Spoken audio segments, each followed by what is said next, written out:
ابو سعید خدری رضی اللہ عنہ نے بیان کیا کہ نبی کریم صلی اللہ علیہ وسلم کے پاس کچھ سونا بھیجا گیا تو آپ نے اسے 4 آدمیوں میں تقسیم کر دیا، اور مجھ سے اسحاق بن نصر نے بیان کیا، ان سے عبد الرزاق نے بیان کیا، انہیں سفیان نے خبر دی، انہیں ان کے والد نے، انہیں ابن ابی نعام نے، اور ان سے ابو سعید خدری رضی اللہ عنہ نے بیان کیا کہ علی رضی اللہ عنہ نے یمن سے کچھ سونا حضرت صلی اللہ علیہ وسلم کی خدمت میں بھیجا، تو حضرت صلی اللہ علیہ وسلم نے اسے اقرا بن حابس حنظلی، عینہ بن بدر فزاری، علقمہ بن علاسہ عامری اور زید الخیل الطائی میں تقسیم کر دیا۔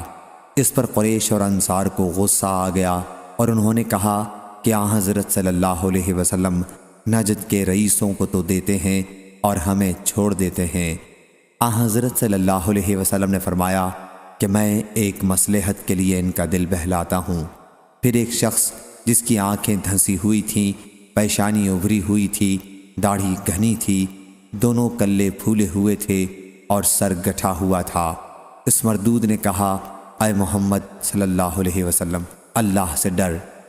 حضرت صلی اللہ علیہ وسلم نے فرمایا کہ اگر میں بھی اس کی نافرمانی کروں گا تو پھر کون اس کی اطاعت کرے گا؟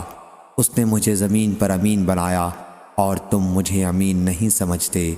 پھر حاضرین میں سے ایک صحابی حضرت خالد رضی اللہ عنہ یا حضرت عمر رضی اللہ عنہ نے اس کے قتل کی اجازت چاہی تو حضرت صلی اللہ علیہ وسلم نے منع فرمایا۔ پھر جب وہ جانے لگا تو آپ نے فرمایا کہ اس شخص کی نسل سے ایسے لوگ پیدا ہوں گے جو قرآن کے صرف لفظ پڑھیں گے لیکن قرآن ان کے حلق سے نیچے نہیں اترے گا۔ وہ اسلام سے اس طرح نکال کر پھینک دیے جائیں گے جس طرح تیر شکاری جانور میں سے پار نکل جاتا ہے۔